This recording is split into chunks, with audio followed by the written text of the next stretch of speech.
ವೀಕ್ಷಕರೇ, ಇಂದು ಆಗಸ್ಟ್ 2 ಪಂದ್ಯದ ದಿನ. ಮೊದಲ ODI ಪಂದ್ಯದಲ್ಲಿ ಈ 11 ಹುಲಿಗಳೊಂದಿಗೆ ಮೈದಾನಕ್ಕೆ ಎಂಟ್ರಿ ಕೊಡಲಿದೆ ರೋಹಿತ್ ಶರ್ಮಾ ಅವರ ಪಡೆಯುವ. ಹೌದು ವೀಕ್ಷಕರೇ, 3 ODI ಪಂದ್ಯಗಳ ಸರಣಿಗೆ ಇಂದು ಮೊದಲ ಪಂದ್ಯದಲ್ಲಿ 2 ಉಭಯ ತಂಡಗಳು ಕಣಕ್ಕಿಳಿಯಲಿವೆ. ಇನ್ನು ಈ ಒಂದು ODI ಸರಣಿಯಲ್ಲಿ ರೋಹಿತ್ ಶರ್ಮಾ ಅವರು ತಂಡವನ್ನು ಮುನ್ನಡೆಸಿದರೆ, ಇತ್ತ ಶ್ರೀಲಂಕಾ ಪಡೆಯನ್ನು ಚೇರಿತ ಶ್ರೀಲಂಕಾ ಅವರು ಮುನ್ನಡೆಸಲಿದ್ದಾರೆ. ಹೌದು ವೀಕ್ಷಕರೇ, ಇದೀಗ ಮೊದಲ ODI ಪಂದ್ಯಕ್ಕೆ 11 ಹುಲಿಗಳೊಂದಿಗೆ ಭಾರತ ತಂಡವು ಮೈದಾನಕ್ಕೆ ಎಂಟ್ರಿ ಕೊಡಲಿದೆ.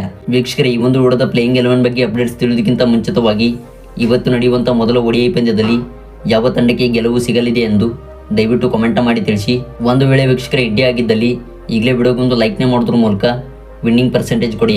ವೀಕ್ಷಕರು, ಶ್ರೀಲಂಕಾ ನಾಡಲ್ಲಿ 3 ODI ಪಂದ್ಯಗಳನ್ನು ಆಡುತ್ತಿರುವ ಭಾರತ ತಂಡವು ಮೊದಲ ODI ಪಂದ್ಯವನ್ನು ಇಂದು ಆಗಸ್ಟ್ 2ರಂದು ಆಡಿದರೆ, ಹಾಗೆ ವೀಕ್ಷಕರೇ ದ್ವಿತೀಯ ODI ಪಂದ್ಯವನ್ನು ಆಗಸ್ಟ್ 4ರಂದು ಆಡಲಿದೆ. ಇನ್ನು ಈ ಒಂದು ಸರಣಿಯ ಕೊನೆಯ ODI ಪಂದ್ಯವು ಆಗಸ್ಟ್ 7ರಂದು ಜರುಗಲಿದೆ.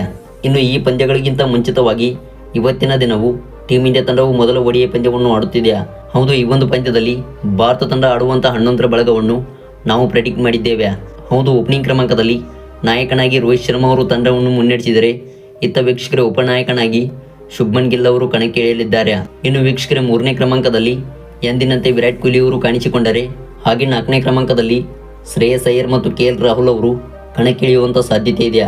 ಇನ್ನು 5 ಹಾಗೂ 6ನೇ ಕ್ರಮಾಂಕದಲ್ಲಿ ಶಿವಮ್ ದುಬೆ ಮತ್ತು ರೇಯನ್ ಪರಾಗ್ ಅವರು ಕಾಣಿಸಿಕೊಳ್ಳಲಿದ್ದಾರೆ. ಇನ್ನು 7ನೇ ಕ್ರಮಾಂಕದಲ್ಲಿ ಟೀಮ್ ಇಂಡಿಯಾ ತಂಡದ ಸ್ಪಿನ್ನರ್ ಆದ ಕುಲ್ದೀಪ್ ಯಾದವ್ ಅವರು ಕಾಣಿಸಿಕೊಂಡರೆ, ಹಾಗೆ ವೀಕ್ಷಕರೇ ಇನ್ನೊಬ್ಬ ವೇಗದ ಬೌಲರ್ ಆದ ಹರ್ಷದೀಪ್ ಸಿಂಗ್ ಅವರು 8ನೇ ಕ್ರಮಾಂಕದಲ್ಲಿ ಕಾಣಿಸಿಕೊಳ್ಳಲಿದ್ದಾರೆ. ಇನ್ನು 9 ಹಾಗೂ 10ನೇ ಕ್ರಮಾಂಕದಲ್ಲಿ ಅಕ್ಷರ್ ಪಟೇಲ್ ಮತ್ತು ಮೊಹಮ್ಮದ್ ಸಿರಾಜ್ ಅವರು ಈ ಒಂದು ಪ್ಲೇಯಿಂಗ್ 11ನಲ್ಲಿ ಕಾಣಿಸಿಕೊಂಡಿದ್ದಾರೆ.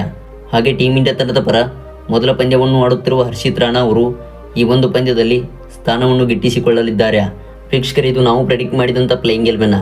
ಈ ಒಂದು ಪ್ಲೇಯಿಂಗ್ 11 ಸರಿಯಾಗಿದ್ದರೆ ದಯವಿಟ್ಟು ಈಗಲೇ ನಮಗೆ ಕಮೆಂಟ್ ಮಾಡಿ ಸರಿ ಇದೆ ಎಂದು ತಿಳಿಸಿ.